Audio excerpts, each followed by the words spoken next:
Welcome, everyone. Welcome to the panel, Deep Tech and Sustainability. Sustainability has been discussed in hush-hush voices or as an addendum to the main issue, but we are no more in a position where we can ignore the use cases and the impact that sustainability and climate innovation has in our lives. And if we were to protect the planet and the systems for the future generations, then we need to act now. Going forward, we will be discussing much more about the innovation, the investment, and the support that the ecosystem can provide for various use cases for the companies that are coming up. And to discuss this and more, we have with us Ms. Leong, David Ashwood, and Swapnil Shrivastav. Thank you so much for joining us. Let me begin with you. What are some of the innovations worthy of investment that you are beginning to spot in the sector? Okay, as an investor, I focus on finding investable innovations that I think are ripe for disruption. There's already sort of a market demand that has a potential to be scaled. Meaning I try my best not to take too much market risk. I'm very okay with technology risk because the focus is finding extraordinary founders and scientists who are willing to adapt to the market. Okay, so we look at what we think are potentially platform emerging technologies that might come from relatively recent research that might have potential strong IP protection, or may also fit into what I call evolving government regulations and policies that will give it a competitive advantage. So for me, at a personal level, I think I share with you that I'm most intrigued by the UN SDG goal in good health and well-being. So I'm always looking for innovations that will treat not a specific disease or condition, but actually to delay or prevent or regenerate certain hallmarks of for example, aging. Ultimately, who knows, we may delay death in some way, but the same application that can help to develop industry and infrastructure. So I am really looking at convergence. So the exciting thing about, I think, in the next 5 years is looking at convergence of emerging technologies. So I give you an example.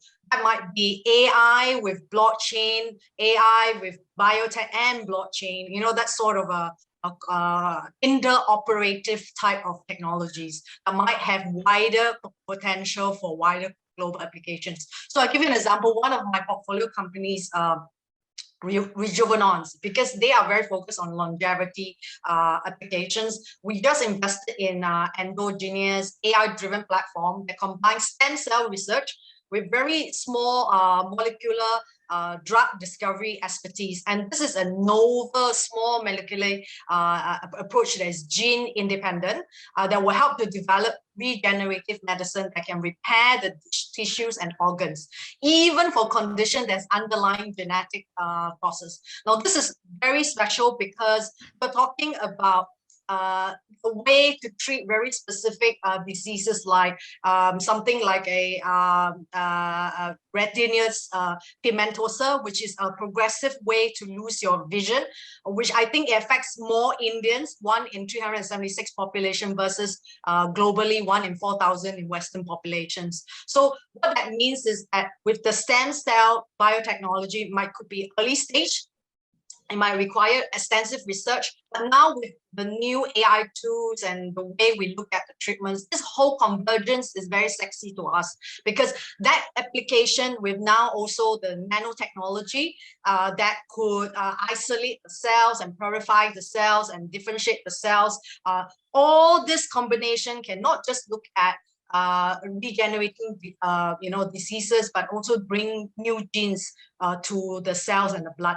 So in this way, it can have across multiple applications beyond the biotech area of interest. So beyond that, I also interested in another B, which is blockchain. I know it's a very interesting subject in India, but blockchain to me is not more than about crypto exchanges, right?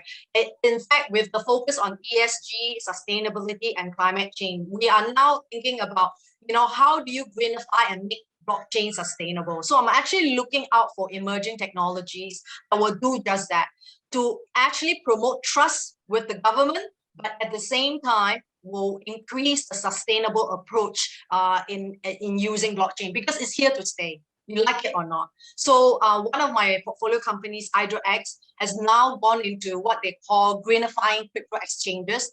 And they are now working with a company in Singapore and Malaysia to set that up using solar panels that is installed in their malls, and then using that to then reduce the carbon energy consumption from mining, so moving away from proof of work and even proof of stake type of technology. So those are very sexy emerging technologies, but still will take about a year to 3 years to make it happen. But I think it's time to invest in those innovations because the time is right.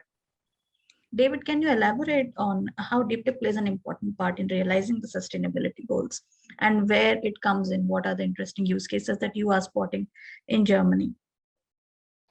That's a good question, and a very broad question as well. Technology for the sake of technology is never a good thing. Tech is interesting, sexy, lots of interesting things that you can do purely from a tech perspective, but if you're not having the right conversation, the right narrative with your customers, if you're not understanding their problems, then tech for the sake of tech never works. Deep tech is about understanding the place of a technical component as part of that conversation. And one of the challenges that I think we have is understanding the role of building a solution that addresses the customer's friction, the pain points, understanding what the customer needs, and then applying the right technical solution to that part of the solution that you're delivering. Blockchain is an interesting aspect to this because blockchain provides a framework that you can use for distributing the work across multiple technology sectors, and essentially kind of bringing those people together, bringing them together around the same table, making sure the customer is a key stakeholder at that table, and then involving them in conversation to understand what they need and what their pain points are. One of the mistakes I think a lot of tech companies make is that they think they are the experts in a domain, which is a fallacy, really nowadays. The real expert in the room is the customer, the person whose problem you're trying to solve. If you put that front and center and work with them and not against them, then I think you deliver solutions which really address their key needs. And if you do it well, then basically it provides a framework which you can scale and apply that solution to multiple different geographies and multiple different sectors. All right. David, thank you for that insight. But what are the challenges in the system in terms of, say, infrastructure or talent that is also playing a hindrance to the development of these technologies?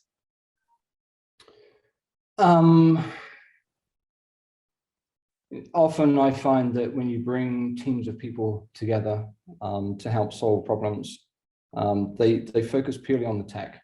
They come from a background where they have some experience and they're used to solving problems in a certain way. The key gap that I often find again comes back to the customer.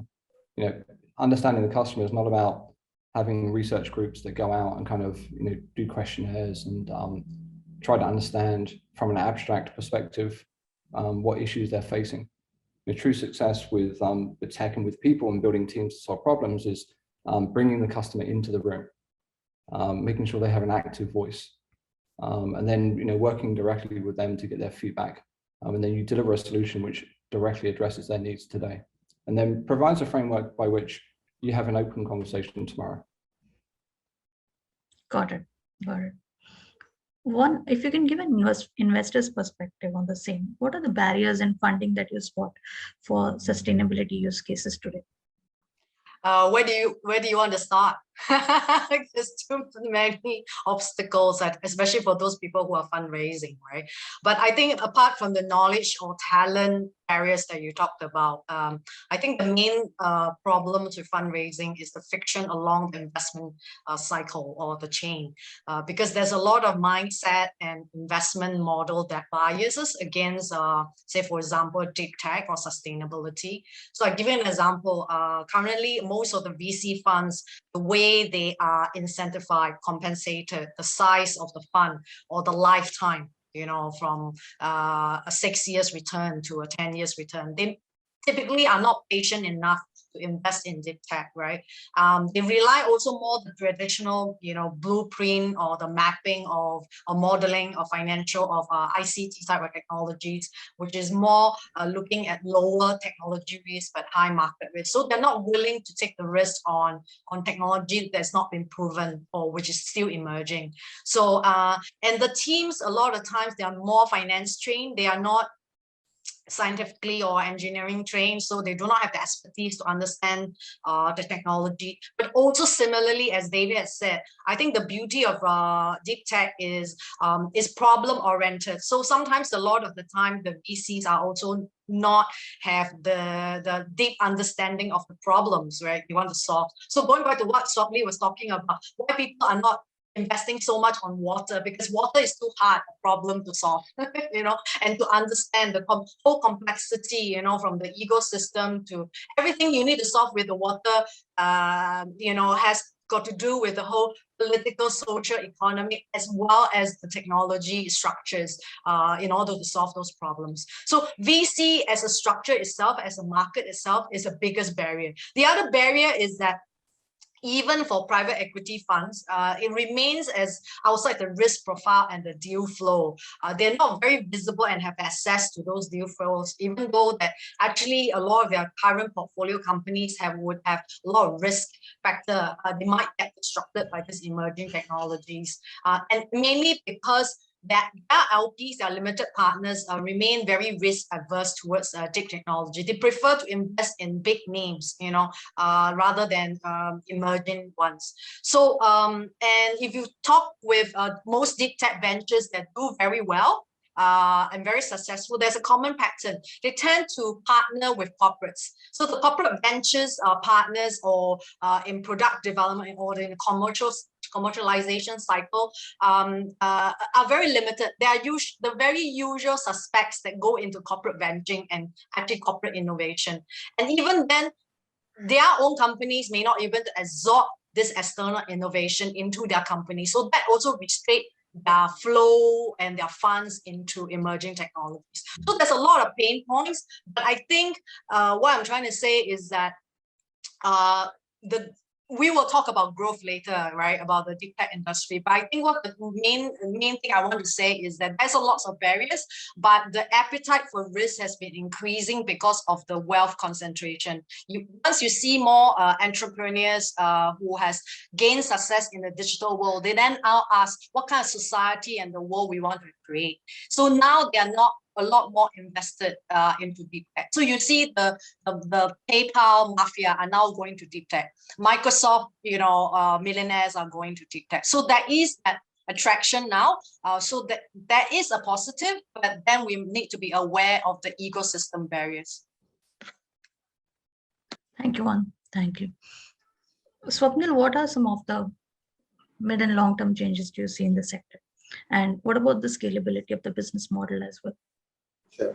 So, just to add to the statement what Wong was saying, so, like water is a sector, which many people still don't understand. So, it's always a tough journey to, right from educating the investor to even customers or even the various stakeholders, who's ultimately going to make a decision. So, like just for an example, India is a country which relies heavily on groundwater. And almost 85% of Indians use groundwater for their drinking needs. But then we don't know that, groundwater is actually a non-renewable resource. Because once you extract that out, it almost takes 1400 to 1500 years to replenish naturally. So, it's not going to get replenished in our even grandchildren's or even greater grandchildren's lifetimes.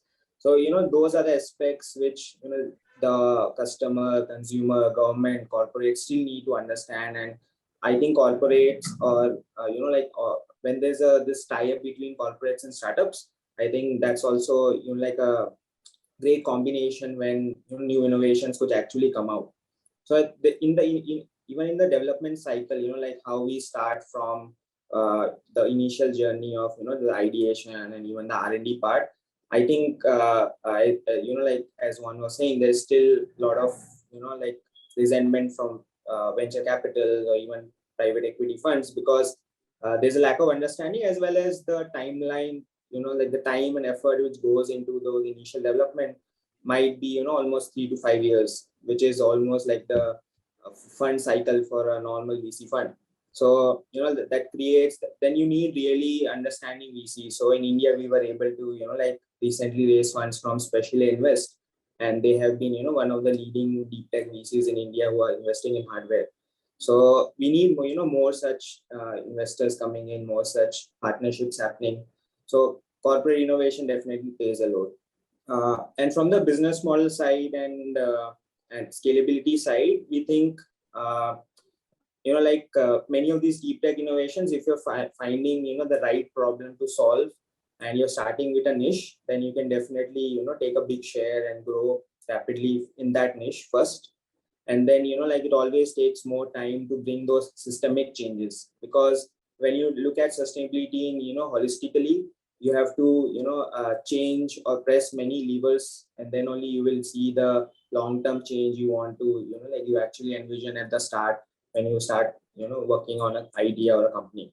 So I think it's a long-term game, and you have to, be full of grit, be humble.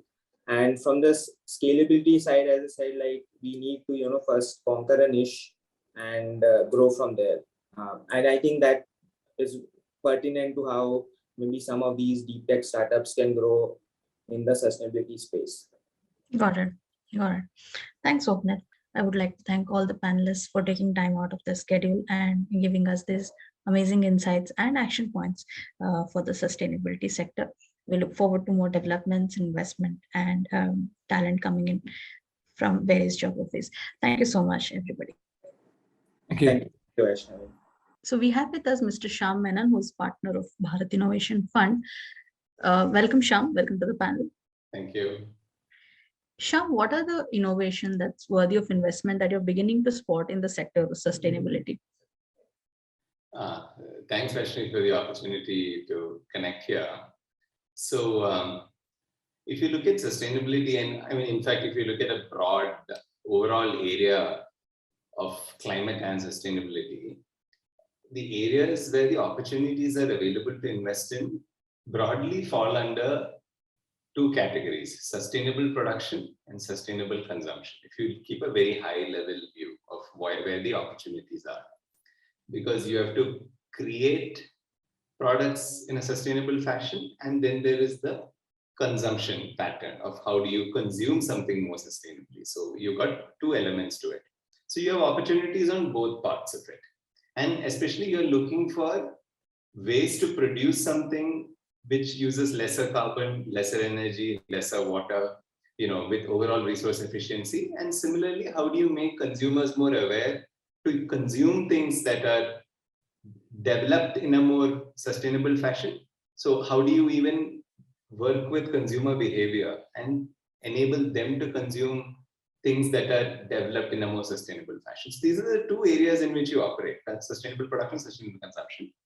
Now the broad opportunity set the most visible is, of course, the transition to renewables and the movement to renewable energy. That is at the core production level. I mean, that is what enables production. One of the biggest ingredients is energy, which has been fossil based, which is moving to a renewable based future, which is very obvious. Then the other massive area where a user can get involved is if they're willing to use e-mobility or clean transport as a mode for mobility, is the electric mobility pathway from a consumer perspective. Now, these are the two most visible topics. There are a lot more. If you, for example, if you look at the energy transition space, there is the entire area of clean grid technologies. How do you make the existing grid cleaner? And there is a ton of work that happens in that space, and there is a lot of opportunities there, whether it is on the hardware side of things or software layer. But how do you clean the grid? How do you enable that transition? Then you have a very big area, which is the food systems area and the agri and the food systems area, where whether it is increasing efficiency of food production to decarbonizing the inputs into agri. For example, how do you do nitrogen fixation for the plants without using ammonia. Ammonia is a big contributor to, from a greenhouse gas perspective, actually the contribution of ammonia is 300 times that of carbon dioxide. So to greenhouse gases. So actually the contribution of things like methane and ammonia are far, far, far higher, or the global warming potential is so much higher for methane and ammonia compared to CO2. So, in that sense, agri-enol is a big contributor to greenhouse gases. So how do you, for example, reduce that? That's a big part of it. Similarly, the efficiency of something like agriculture in a country like India is so much lower than even a country like China. The production efficiency for agriculture in India is about 60% less than that of China. I'm not talking even about the Western countries. So efficiency of production. So even compared to another fast developing market like China, we are way behind in terms of overall efficiency. And for example, a lot of technology intervention can increase that efficiency. And that in turn reduces the amount of energy and water and carbon footprint for production of food. That's a big part of the solution, problems that we are tackling. Similarly, then once you make the food, how do you get it to the end consumer? The supply chain is where there is a lot of inefficiencies in India, which too technology can play a big role in. And there is a lot of room for improvement in and creating energy and water and overall savings just on the supply chain itself. So the carbon footprint can be brought down significantly through supply chain efficiencies as well. So food systems is a very big part of this. And then the other end is the consumer. I mean, the consumer, if they're made way more aware of how that food is produced and how it's transported, and the consumer behavior, if it starts shifting towards consuming more sustainably made food, then naturally the food systems itself will start producing food that's made more sustainably. If the consumer wants it, anyway, that's what the market will provide. So that's a very big part of it, as well as food systems. Then there are multiple other areas as well. I mean, clean industry tech, for example, I mean, it's a very broad bucket, but clean industry, what you're talking about is in pretty much any industry, especially manufacturing. I mean, the efficiencies are still abysmally low. So we have got a lot of room to improve overall efficiencies of production inside manufacturing facilities. And there is a lot of room to actually decarbonize industry, whether it is from the energy sources they use or whether how they use that energy source to make the end product. So there's a lot of room for carbon reduction that can happen, carbon mitigation perspective that can happen from an industry perspective. So there is this entire transition also to clean industry that is happening. Then if you look at other areas, of course, there is built environment and smart buildings, for example. That's a big area where you live and where you work. So your offices and homes. How do you enable overall increase in efficiencies there? So there's a lot of technologies that are coming into play there. That's another area where we see opportunity. Then, then there is of course, you can only do all this if you can first measure and monitor. So if you can't put a number to what is your carbon footprint or your energy footprint or your water footprint, you cannot reduce it. How do you reduce something if you can't measure it? So there is this entire set of new tools that are coming out and technologies being developed to enable you to precisely monitor and measure what you're consuming, and similarly what in turn you will offset or how you will reduce. I mean, if you can't measure, how do you then control? So that measurement itself is big and it is not easy to do. But that is where all these sets of opportunities are. Some opportunities are deep technology opportunities, and some are less deep tech. They are more application of digital tools.